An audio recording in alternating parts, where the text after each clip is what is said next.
हाँ तो दोस्तों, इस वीडियो के अंदर हम टेक ईरा इंजीनियरिंग के आईपीओ के बारे में बात करेंगे और जानेंगे कि इस आईपीओ के अंदर आपको अप्लाई करना चाहिए या नहीं। चलिए शुरू करते हैं। तो देखिए, सबसे पहले हम ये जानेंगे कि ये कंपनी क्या काम करती है। क्योंकि जो कंपनी 2018 में ये कंपनी स्टार्ट हुई है, यानी कि ऑलमोस्ट अगर हम देखेंगे तो 5 से 6 साल ये कंपनी को स्टार्ट हुए हो चुके हैं। क्योंकि जो कंपनी है, ये कंपनी डिफेंस इंडस्ट्रीज के लिए यहाँ पे जो भी अलग अलग कंपोनेंट्स वगैरह यूज किए जाते हैं तो वो ये कंपनी हमें बनाती हुई नजर आती है। और उसके अगर हम बात करेंगे तो ऑटोमेशन से रिगार्डिंग जो सिस्टम सॉल्यूशंस होते हैं वो भी ये कंपनी हमें प्रोवाइड करवाती हुई नजर आती है। उसके अलावा अगर हम एक इंटरेस्टिंग फिगर की अगर हम बात करेंगे तो देखिए, अभी अगर हम करंटली अगर हम देखेंगे अराउंड 40 करोड़ के लगभग का एनुअल रेवेन्यू में यहाँ पे ये कंपनी का नजर आता है। लेकिन अगर हम एम्प्लॉइज की अगर हम बात करेंगे अराउंड 177 एम्प्लॉइज ये कंपनी के नाम में काम करते हुए नजर आते हैं। तो डेफिनेटली देखा जाए तो एम्प्लॉय का नंबर काफी अच्छा खासा हमें यहाँ पे नजर आता है। क्योंकि ऑलमोस्ट अगर हम देखेंगे हार्डली 3 से 4 करोड़ के लगभग का कंपनी का मंथली रेवेन्यू है और उसके अगेंस्ट में लगभग 177 एम्प्लॉइज अगर ये कंपनी मंथली अगर सैलरी दे रही है तो कहीं ना कहीं देखा जाए तो आने वाले टाइम पे कंपनी को काफी अच्छी ग्रोथ नजर आ रही है। इसलिए कहीं ना कहीं हमें यहाँ पे जो एम्प्लॉय का नंबर है वो यहाँ पे कंपनी का काफी अच्छा नजर आता है। इसके अलावा अगर हम यहाँ पे कंपनी की अगर हम एक और अच्छी बात की अगर हम बात करेंगे तो यहाँ पे कंपनी को सर्टिफिकेशन भी मिला हुआ है, आईएसओ का सर्टिफिकेशन मिला हुआ है। यानी कि जो कंपनी के प्रोडक्ट की क्वालिटी वो अच्छी होगी डेफिनेटली, तभी जाके यहाँ पे कंपनी को जो सर्टिफिकेशन है वो यहाँ पे मिला हुआ है। अब अगर हम यहाँ पे कंपनी के ऑब्जेक्टिव की अगर हम बात करेंगे, यानी कि जो आईपीओ से कंपनी को पैसा मिलने वाला है उसे कंपनी कैसे यूटिलाइज करने वाली है, तो देखिए यहाँ पे कंपनी को नई मशीनरी यहाँ पे कंपनी को बाय करनी है तो उसके रिगार्डिंग यहाँ पे कंपनी को केपेक्स करना है तो उसके रिगार्डिंग ये आईपीओ में आता हुआ नजर आ रहा है। बाकी अगर हम देखेंगे तो वर्किंग कैपिटल की रिक्वायरमेंट के लिए, यानी कि जो पूरा वर्किंग कैपिटल साइकिल के लिए जो फंड की रिक्वायरमेंट होती है तो उसके रिगार्डिंग ये आईपीओ में आता हुआ नजर आ रहा है। और बाकी अगर हम देखेंगे तो कुछ लोन्स वगैरह यहाँ पे कंपनी ने लिए हुए हैं तो उसे यहाँ पे कंपनी को रीपे करना है। तो डेफिनेटली अगर ये कंपनी लोन को रीपे कर देगी तो जब भी इंटरेस्ट कंपनी पे कर रही है तो आने वाले टाइम पे वो इंटरेस्ट कॉस्ट कंपनी की बच जाएगी और कहीं ना कहीं वो सीधा में बॉटम लाइन में ऐड होती हुई नजर आएगी। बाकी अगर हम देखेंगे तो आईपीओ के जो एक्सपेंसेस कंपनी को लगने वाले वो भी कंपनी हमें इसी से यूटिलाइज करती हुई नजर आएगी। अब अगर हम कंपनी के फाइनेंशियल्स के बारे में अगर हम बात करेंगे तो देखिए 2022 में लगभग हार्डली 7 करोड़ के लगभग ये कंपनी का रेवेन्यू का नंबर था।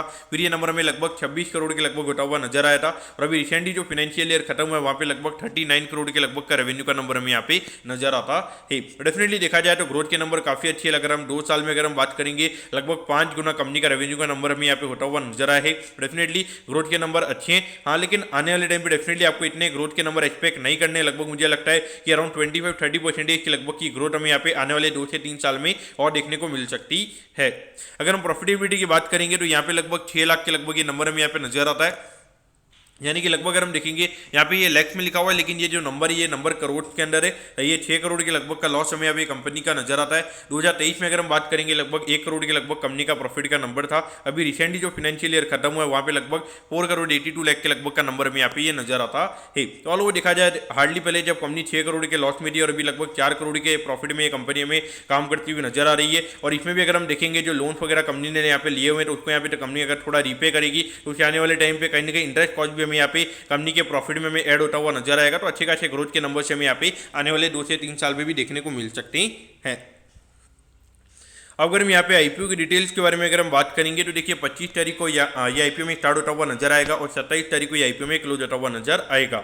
अगर हम प्राइस बैंड के बारे में अगर हम बात करेंगे तो 82 के कट ऑफ प्राइस पे कंपनी में शेयर देती हुई नजर आ रही है और 1600 शेयर का लॉट साइज हमें यहाँ पे कंपनी का नजर आता है। यानी कि एक लॉट को अप्लाई करने के लिए यहाँ पे 1600 शेयर के लॉट साइज के अंदर यहाँ पर आपको अप्लाई करना पड़ेगा। अगर हम इश्यू साइज की अगर हम बात करेंगे अराउंड 35 करोड़ 90 लाख के लगभग का आईपीओ का इश्यू साइज हमें यहाँ पे नजर आता है। ये पूरा पैसा कंपनी के पास में जाता हुआ नजर आएगा। और इसमें अगर हम रिटेल कोटा की अगर हम बात करेंगे अराउंड 35% के लगभग यहाँ पे कंपनी का रिटेल कोटा है। यानी कि लगभग 12-13 करोड़ के लगभग का रिटेल कोटा में यहाँ पे कंपनी का नजर आता है। और ये जो कंपनी हमें एनएससी के एचएम प्लेटफॉर्म पे ये कंपनी हमें लिस्ट होती हुई नजर आएगी। अब अगर हम आईपीओ के टाइम टेबल के बारे में अगर हम बात करेंगे तो देखिए 30 तारीख को आपको पता चल जाएगा कि आपको अलॉटमेंट मिला ही, यानी कि अलॉटमेंट नहीं मिलता तो 1 तारीख को रिफंड मिल जाएगा। 1 तारीख को आपके डीमेट अकाउंट में शेयर आ जाएंगे अगर आपको अलॉटमेंट मिलता ही, और 3 तारीख को ये कंपनी में लिस्ट होती हुई नजर आएगी।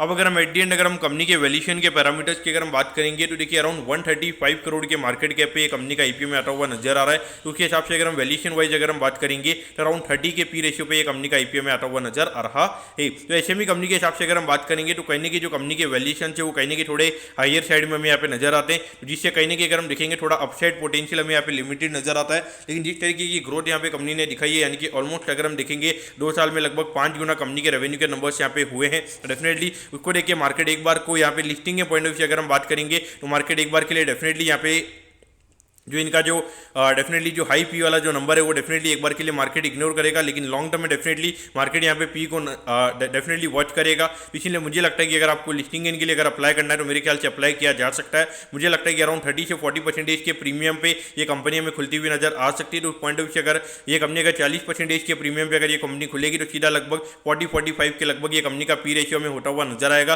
तो वहाँ पे डेफिनेटली ये एक तरीके से इंजीनियरिंग कंपनी है, डिफेंस कंपनीज के लिए यहाँ पे ये कंपनी प्रोडक्ट बनाने का काम करती है। तो ऐसी कंपनी को डेफिनेटली 50 से ज़्यादा का पी रेशियो मिलना लॉन्ग टर्म में सस्टेनेबल नहीं रहेगा। तो इसीलिए मुझे लगता है कि एक बार के लिए लिस्टिंग के लिए डेफिनेटली यहाँ पर आपको अप्लाई करना चाहिए। और मुझे लगता है कि अगर मार्केट अगर अच्छा रहता है तो लिस्टिंग पे कहीं ना कहीं 45 से 50 के लगभग का पी रेशियो यहाँ पे ये कंपनी का हमें होता हुआ नजर आ सकता है। तो इसलिए लिस्टिंग के लिए अप्लाई करना चाहिए। लॉन्ग टर्म के लिए मेरे हिसाब से अवॉइड करना यहाँ पे सही रहेगा। हाँ, अगर बाई चांस अगर मार्केट में अगर कुछ अगर बाई चांस अनसर्टेनिटी होती है, जैसे अगर हम देखेंगे आज इस तरीके से मार्केट में खास करके स्मॉल कैप मिड कैप में जो करेक्शन देखने को मिला है, उसकी वजह से अगर ये कंपनी 10 से 15% के प्रीमियम पे अगर ये कंपनी हमें खुलती हुई नजर आती है तो वहाँ पे डेफिनेटली 20 से 25% के अपसाइड के लिए यहाँ पर ये कंपनी को बाय किया जा सकता है। तो उस पॉइंट ऑफ व्यू से डेफिनेटली आप ये कंपनी को रडार पे रख सकते हो। दोस्तों, मैं करता हूँ कि टेक हीरा इंजीनियरिंग के आईपीओ के बारे में आपको सब कुछ समझ में आ गया होगा। अगर आपकी कोई भी क्वेरीज है आप कमेंट कीजिए, मैं जरूर आपके कमेंट पर रिप्लाई करूंगा। ओके दोस्तों, thank you, have a nice day.